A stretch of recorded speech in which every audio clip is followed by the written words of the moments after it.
here is pages 41 through 60. The first chapter is Around the Room. Around the Room. Miss Petosa told us a little bit about who she was. It was boring stuff about where she originally came from and how she always wanted to teach, and she left her job on Wall Street about 6 years ago to pursue her dream and teach kids. She ended by asking if anyone had any questions, and Julian raised his hand. Yes, she had to look over the list to remember his name. Julian. That's cool how you're pursuing your dream, he said. Thank you. You're welcome. He smiled proudly. Okay, why don't you tell us a little bit about yourself, Julian? Actually, here's what I want everyone to do.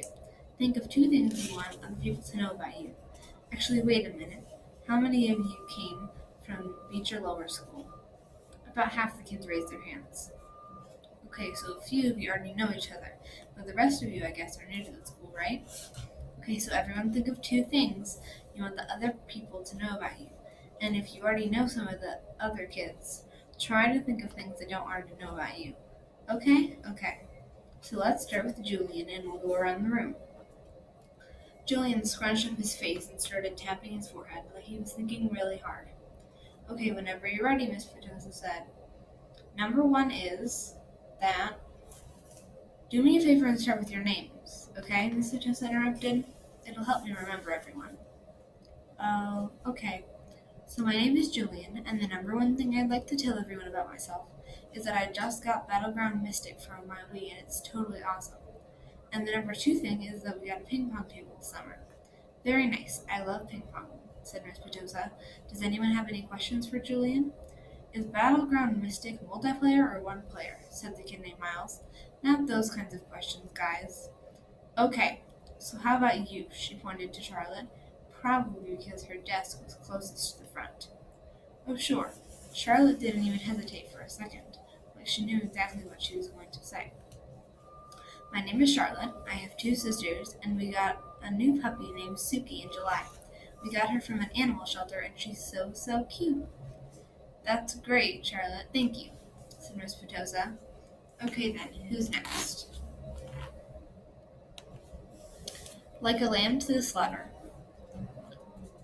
Like a lamb to the slaughter.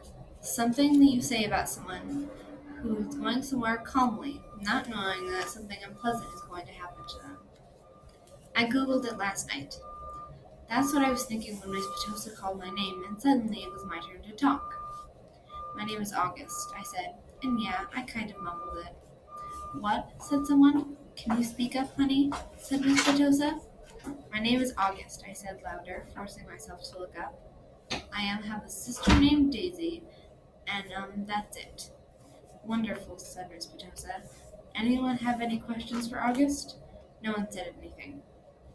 Okay, you're next, Miss Petosa said to Jack.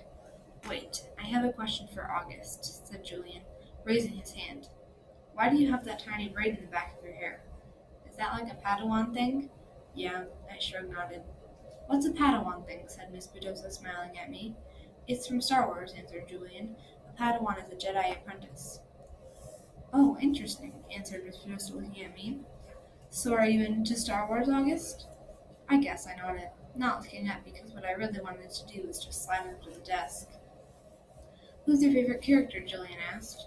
I started thinking maybe he wasn't so bad. Jango Fett.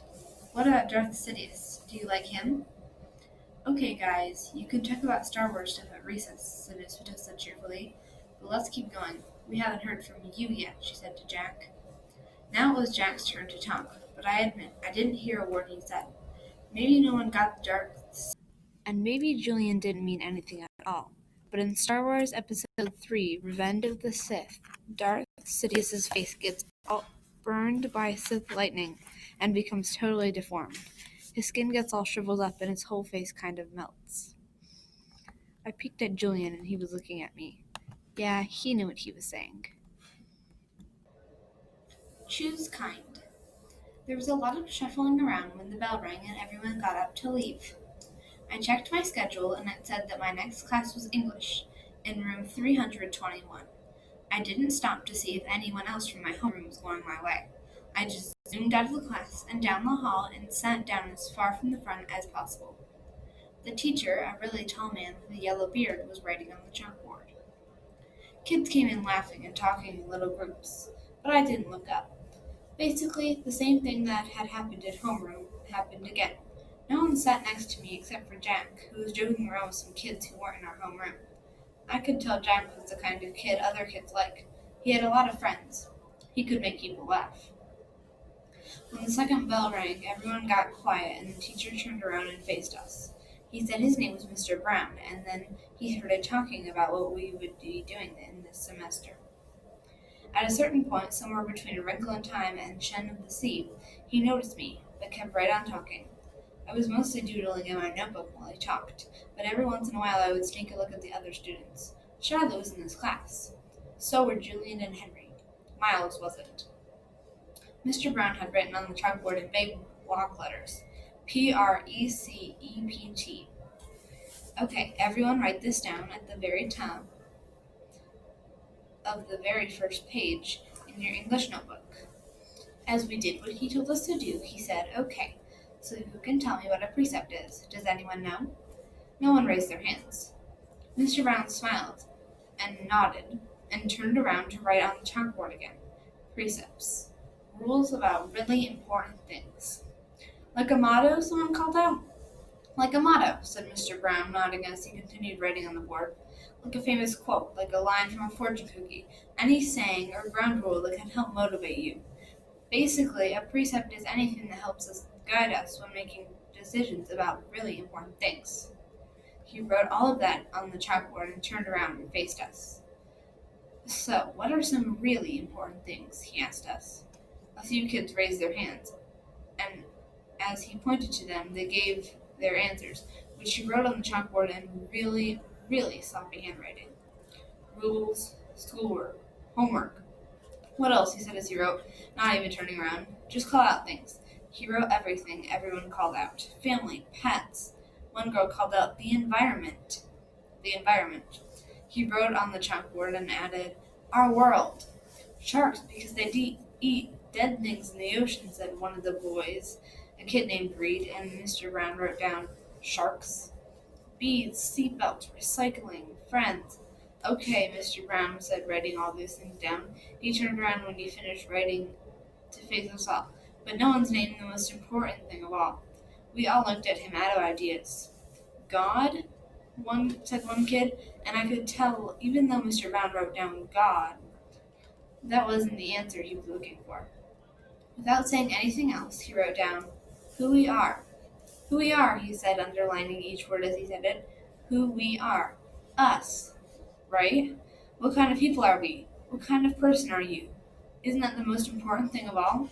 Isn't that the kind of question we should be asking ourselves all the time? What kind of person am I? Did anyone happen to notice the plaque next to the door of the school? Anyone read what it says? Anyone? He looked around, but no one knew the answer. It says, know thyself, he said, smiling and nodding, and learning who you are is what you're going to do here. I thought we were here to learn English, Jack cracked, which made everyone laugh. Yeah, and that too, Mr. Brown answered, which I thought was very cool of him. He turned around and wrote in big, huge block letters that spread all the way across the chalkboard, Mr. Brown's September Precept. When given the choice between right or being kind, choose kind. Okay, everybody, he said, facing us again. I want you to start a brand new section in your notebooks and call it Mr. Brown's Precepts. He kept talking as we did what he was telling us to do. Put today's date at the top of the very first page. And from now on, at the beginning of every month, I'm going to write a new Mr. Brown precept on the chalkboard. And you're going to write it down in your notebook.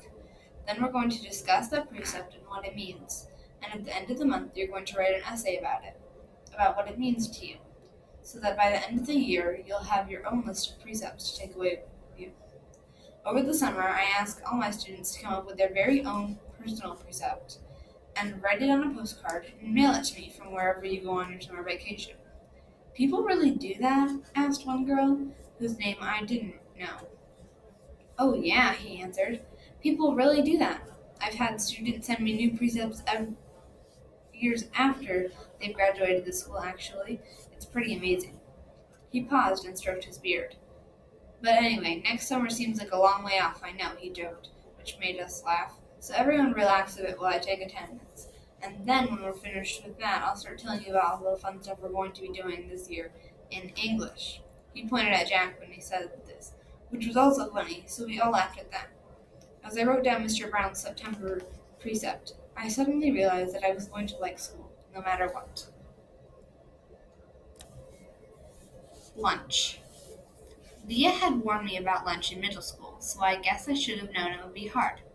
I just hadn't expected it to be this hard.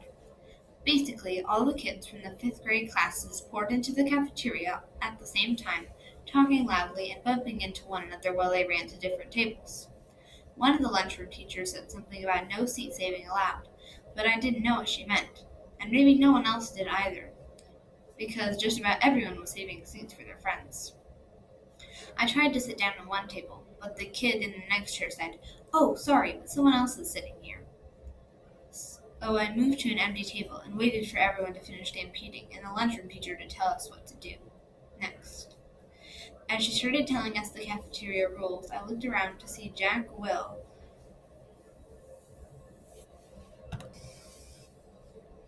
where Jack Will was sitting, but I didn't see him on my side of the room. Kids were still coming in, and the teacher started calling out the first few tables to get their trays and stand in line at the counter. Julian, Henry, and Miles were sitting at a table towards the back of the room. Mom had packed me a cheese sandwich, graham crackers, and a juice box, so I didn't need to stand in line when my table was called. Instead, I just concentrated on opening my backpack and pulling out my lunch bag and slowly opening the aluminum foil wrapping of my sandwich. I could tell I was being stared at without even looking up. I knew that people were nudging each other, watching me out of the corners of their eyes. I thought I was used to those kinds of stares by now, but I guess I wasn't. There was this one table of girls that I knew were whispering about me because they kept talking behind their hands. Their eyes and whispers kept bouncing over me. I hate the way I eat. I know how weird it looks. I had a surgery to fix my cleft palate when I was a baby, and then a second cleft surgery when I was 4, but I still have a hole in the roof of my mouth. And even though I had a jaw alignment surgery a few years ago, I have to chew food in the front of my mouth. I didn't even realize how it looked when I was at a birthday party once, and one of the kids told the mom of the birthday boy he didn't want to sit next to me because I was too messy with all the food crumbs shooting out of my mouth. I know this kid wasn't trying to be mean, but he got in big trouble later when his mom called my mom that night to apologize. When I got in trouble from the party, I went to the bathroom mirror and started eating a saltine cracker to see what it looked like when I was chewing. The kid was right. I eat like a tortoise, if you've ever seen a tortoise eating, like some prehistoric swamp. The summer table. Hey, is this seat taken? I looked up, and a girl I never saw before was standing across from the table with a lunch tray full of food. She had long wavy brown hair and wore a brown t-shirt with a purple peace sign on it. No, I said. She put her lunch tray on the table, plopped her backpack on the floor, and sat down across from me. She started to eat the mac and cheese on her plate. "Ugh," she said, after swallowing the first bite. "I should have brought a sandwich like you did." "Yeah," I said, nodding. "My name is Summer, by the way. What's yours? August." "Cool," she said. "Summer." Another girl came over to the table carrying a tray. "Why are you sitting here? Come back to the table." "It was too crowded," Summer answered her. "Come sit here. There's more room." The other girl looked confused for a second. I realized she had been one of the girls I had caught looking at me just a few minutes earlier, hand cupped over her mouth, whispering. I guess Summer had been one of the girls at the table, too. "Never mind," said the girl, leaving. Summer looked at me, shrugged, smiled, and took another bite of her mac and cheese. "Hey, our names kind of match," she said as she chewed. I guess she could tell I didn't know what she meant.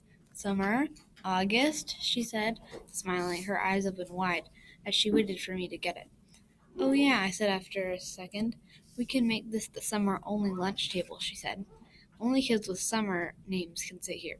Let's see, is there any kid here named June or July?" "There's a Maya," I said. "Technically, May is spring," Summer answered, "but but if she wanted to sit here, we could make an exception, she said as if she actually thought the whole thing through. There's Julian. That's like the name Julia, which comes from July. There's a kid named Reed in my English class, I said. Yeah, I know Reed, but how is Reed a summer name? She asked. I don't know, I shrugged. Just picture like a reed of grass being a summer thing. Yeah, okay, she nodded, pulling out her notebook. And Miss Potosa could sit here too. That kind of sounds like the word pedal, which I think of as a summer thing too. I have her for homeroom, I said. I have her for math, she answered, making a face. She started writing the list of names on the second to last page of her notebook. But who else? She said. By the end of lunch, we had come up with a whole list of names of kids and teachers who could sit at our table if they wanted. Most of the names weren't actually summer names, but there were names that had some kind of a connection to summer. I even found a way of making Jack Will's name work out by pointing out that you could turn his name into a sentence about summer, like Jack will go to the beach. With summer agreed, it worked fine. But if someone doesn't have a summer name and wants to sit with us, she said very seriously, we'll still let them if they're nice, okay? Okay, I nodded, even if it's a winter name. Cool beans, she answered, giving me a thumbs up. Summer looked like her name. She had her tan, and her eyes were green like a leaf. 1 to 10. Mom always had this habit of asking me how something felt on a scale from 1 to 10. It started after I had my jaw surgery when I couldn't talk because my mouth was wired shut. They had taken a piece of bone from my hip bone to insert into my chin to make it look more normal, so I was hurting in a lot of different places. Mom would point to one of the bandages, and I would hold up my fingers to show her how much it was hurting. 1 meant a little bit, and 10 meant so much. Then she would tell the doctor when he made his rounds what needed adjusting, or things like that. Mom got very good at reading my mind sometimes. After that, we got into the habit of doing the 1 to 10 scale for anything that hurt. Like if I just had a plain old sore throat, she'd ask 1 to 10, and I'd say 3 or whatever it was. When school was over, I went outside to meet Mom, who was waiting for me at the front entrance like all the other parents or babysitters. The first thing she asked me after hugging me was, So, how was it, 1 to 10? 5, I said, shrugging, which I could tell totally surprised her. Wow, she said quietly. That's even better than I hoped for. Are we picking Via up? Miranda's mother is picking her up today. Do you want me to carry your backpack, sweetness? We had started walking through the crowds of kids and parents, most of whom were noticing me, secretly pointing me out to each other. I'm fine, I said. It looks too heavy, Augie. She started to take it from me. Mom, I said, pulling my backpack away from her. I walked in front of her through the crowd. See you tomorrow, August. It was Summer. She was walking in the opposite direction. Bye, Summer, I said, waving at her. As soon as we crossed the street and we were away from the crowd, Mom said, Who is that, Augie? Summer. Is she in your class? I have a lot of classes. Is she in any of your classes? I don't know. Mom waited for me to say something, but I just didn't feel like talking. So, it went okay? Asked Mom. I could tell she had a million questions she wanted to ask me. Everyone was nice. Did you like your teachers? Yeah. How about the kids you met last week? Were they nice? Fine. Jack hung out with me a lot. That's so great, sweetie. What about that boy Julian? I thought about the Darth Sidious comment. By now it felt like that happened 100 years ago. He was okay, I said. And the blonde girl, what was her name? Charlotte, Mom. I said everyone was nice already. Okay, Mom answered. I honestly don't know why I was kind of mad at Mom, but I was. We crossed Amesford Avenue, and she didn't say anything else until we turned into our block. So, Mom said, how did you meet Summer if she wasn't in any of your classes? We sat together at lunch, I said. I started kicking a rock between my feet like it was a soccer ball, chasing it back and forth across the sidewalk. She seems very nice. Yeah, she is. She's very pretty, Mom said. Yeah, I know, I answered. We're kind of like Beauty and the Beast. I didn't wait to see Mom's reaction. I just started running down the sidewalk after the rock, which I had kicked as hard as I could in front of me. Padawan. That night I cut off the little braid at the back of my head. Dad noticed first. Oh, good, he said. I never liked that thing. Via couldn't believe I had cut it off. That took you years to grow, she said, almost like she was angry. Why did you cut it off? I don't know, I answered. Did someone make fun of it? No. Did you tell Christopher you were cutting it off? We're not even friends anymore. That's not true, she said. I can't believe you would just cut it off like that, she added snobbily, and then practically slammed my bedroom door shut as she left the room. I was snuggling with Daisy on my bed when Dad came in to tuck me in later. He scooched Daisy over gently and laid down next to me on the blanket. So, Augie Doggy, it was really an okay day. He got that from an old cartoon about a Dachshund named Augie Doggy, by the way. He had bought it for me on eBay when I was about 4, and we watched it a lot for a while, especially while I was in the hospital. He would call me Augie Doggy, and I would call him dear old dad, like the puppy called the Dachshund dad on the show. Yeah, it was okay, I said, nodding. You've been so quiet all night long. I guess I'm just tired. It was a long day, huh? I nodded. But it really was okay? I nodded again. He didn't say anything, so after a few seconds I said, it was better than okay, actually. That's great to hear, Augie, he said, quietly, kissing my forehead. So it looks like it was a good call Mom made. You're going to school. Yeah, but I could start going if I wanted to, right? That was the deal, yes, he answered. Though I guess it would depend on why you wanted to stop going, too, you know. You'll have to let us know. You'd have to talk to us and tell us how you're feeling it, if anything bad happened, okay? You promise you'd tell us? Yeah. So can I ask you something? Are you mad at Mom or something? You've been kind of huffy with her all night long. You know, Augie, I'm as much to blame as her for sending you to school as she is. No, she's more to blame. It was her idea. Mom knocked on the door just then and peeked her head inside my room. Just wanted to say good night, she said. She looked kind of shy for a second.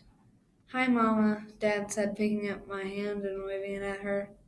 I heard you cut off your braid, Mom said to me, sitting down at the edge of the bed next to Daisy.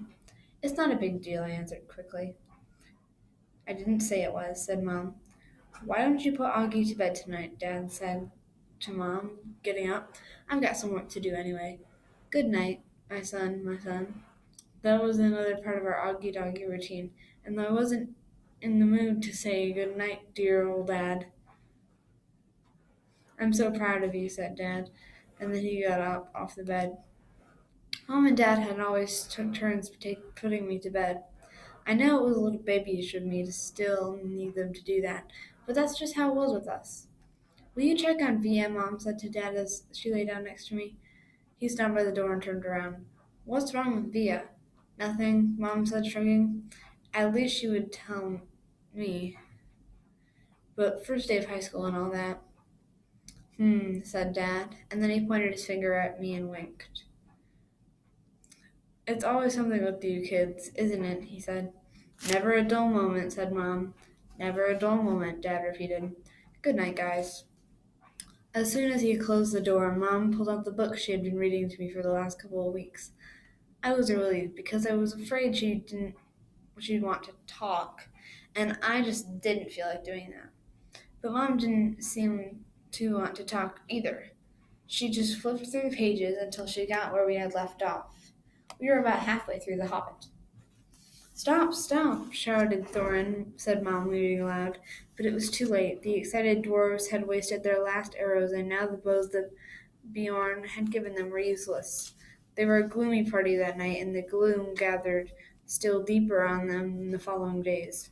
They had crossed the enchanted stream, but beyond the path seemed to straggle on just as before, and in the forest you could see no change.